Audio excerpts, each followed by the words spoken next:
Hey, what's going on? Welcome back to my channel. Today, we've got a massive update to talk about for Metal Gear Solid Delta Snake Eater, specifically the brand new patch 1.1.3 that just rolled out. I want to take you through everything in this update in a way that feels more like a hangout, like we're just chatting about games, because honestly, there's a lot going on here, and it's the kind of stuff fans have been waiting for since launch. I'm going to unpack what this patch actually means for players on PlayStation, Xbox, and eventually PC, how it ties into the bigger picture of Konami's handling of this remake, and also share some of the community reactions floating around right now. And trust me, we're going to be talking for a while because there's so much to break down. So first off, this patch went live on September 5th, 2025 for PlayStation 5 and Xbox Series XS, with the Steam update following soon. That timing alone is kind of interesting, because usually PC players either get things right away or they're left waiting for ages. And in this case, Konami has said the PC version is just slightly behind, not forgotten, which is a relief. Now, the big headline feature of this update is the new inverted horizontal camera option. I know that might sound small if you've never cared about inverting your controls, but for players who have trained their brains one specific way over years and years of gaming, this was a deal breaker. Before this patch, you could invert the vertical axis, but not the horizontal, and people were frustrated, and it felt like such a basic oversight, especially in a stealth game where camera control is everything. Now with version 1.1.3, you can go into the options, slide over to controls, and actually invert the horizontal look, which makes the game finally feel playable to a whole group of people who were struggling before. But it's not just about controls, because this patch also tackles some bugs that were straight up preventing players from completing parts of the game. One of the biggest ones was the GAKO reward issue. If you don't know, GAKO is this quirky collectible tied to a frog mascot, and finding them all is supposed to reward you with something at the end. The problem was, people were putting in the time, finding every single one, and then the game just wouldn't recognize it. You'd get to the end of your collectible hunt and come up empty-handed, which was beyond frustrating for completionists. Patch 1.1.3 fixes that, so now you actually get your reward as intended. It's a small quality of life fix, but for the players who were stuck at 99% completion, it's a big deal. Another thing Konami touched on in this update is visuals. Certain scenes now have updated textures and models. Now, they didn't spell out exactly which cutscenes or areas were enhanced, but players have already started sharing side-by-side comparisons online, and the difference is noticeable. Faces look cleaner, lighting looks less muddy, and some of the weird texture pop-in that people complained about early on has been reduced. It's not a total overhaul. You're not suddenly looking at a next-gen leap between yesterday and today, but it shows they're going back and polishing rough edges instead of just ignoring them. Considering the original Snake Eater is remembered for its atmosphere and presentation, these tweaks actually matter. Now let's talk about stability, because this has been one of the sore spots since launch. Crashes, freezes, random performance hitches. Those were popping up for players on all platforms. The good news is patch 1.1.3 addresses numerous crash scenarios and claims to improve overall stability. That kind of vague phrasing usually means they tackled the biggest offenders without listing every tiny bug, but already people are reporting smoother gameplay sessions. Less crashing means more immersion, and that's critical when you're sneaking through a swamp or mid-battle against the end, and the last thing you want is to see your console lock up.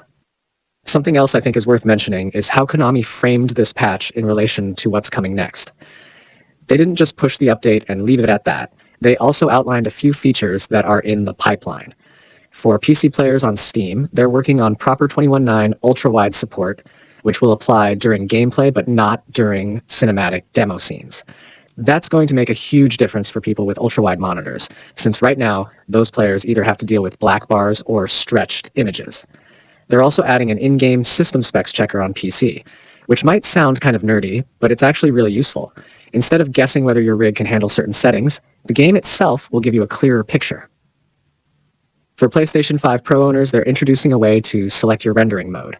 This is basically a toggle to prioritize performance or resolution, which is standard for modern games, but somehow wasn't there at launch. So if you want buttery smooth frames, you can go performance, or if you're more into screenshotting every lush jungle scene, you can crank it to resolution mode. And across all platforms, they're promising continued performance and stability improvements. That sounds like PR talk, but given that they've already pushed multiple patches in a short time, it seems like they're serious about iterating. What I find fascinating is how quickly Konami is trying to respond to feedback. If you hang out in the Metal Gear Solid community spaces, whether that's Reddit, Discord, or even comment sections, you'll see that fans are cautiously optimistic. One Redditor even said something along the lines of, "I've got to give it to Konami. They are definitely hard at work resolving some of the issues. At least they are patching the game pretty quickly." That sums up the vibe right now. It's not universal praise because people are still pointing out things that need fixing, but there's acknowledgement that Konami isn't just sitting on its hands. For a company that has taken heat for years for neglecting its core gaming audience, this kind of fast patch support is helping rebuild a bit of trust.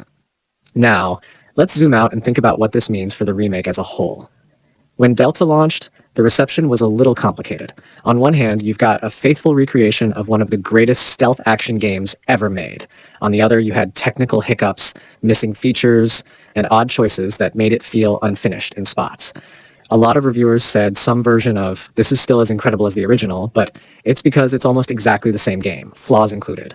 So patches like 1.1.3 aren't just minor quality of life updates. They're part of the larger process of modernizing the game so it can stand on its own and not just ride nostalgia. And honestly, if Konami can keep up this pace, fixing major bugs, improving visuals, adding customization options, they can shift the conversation. Instead of people saying, "It's a half-baked remake," you might start hearing, "It launched rough, but they turned it into the definitive version." We've seen that happen with other games in the past, where launch day was messy, but the developers kept patching, and eventually the game found its footing. The difference is that this isn't some random new IP.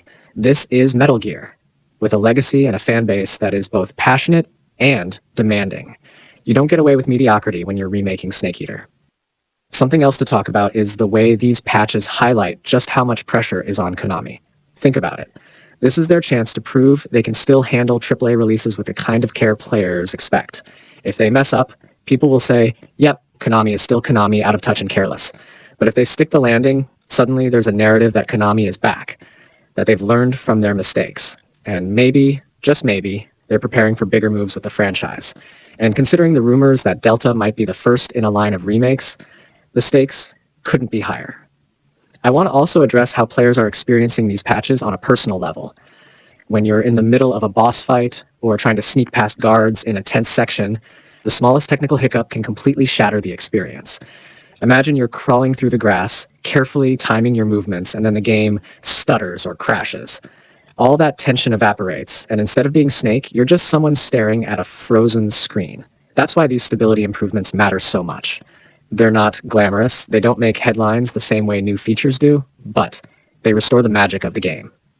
When everything runs smoothly, you forget about the software and get lost in the jungle, which is exactly what a Metal Gear Solid game should do. Another thing worth pointing out is how these fixes ripple through the community. You've got speedrunners who depend on consistency to pull off crazy runs. You've got lore fans who want the cutscenes to look perfect for their 10th rewatch. You've got new players experiencing Snake Eater for the very first time and forming their opinions of Metal Gear based on this version. Every patch is shaping not just the game, but also the reputation of the series moving forward. And, there's something kind of poetic about the GAKO bug being fixed. Metal Gear has always been this mix of serious espionage and weird, quirky humor, and GAKO embodies that.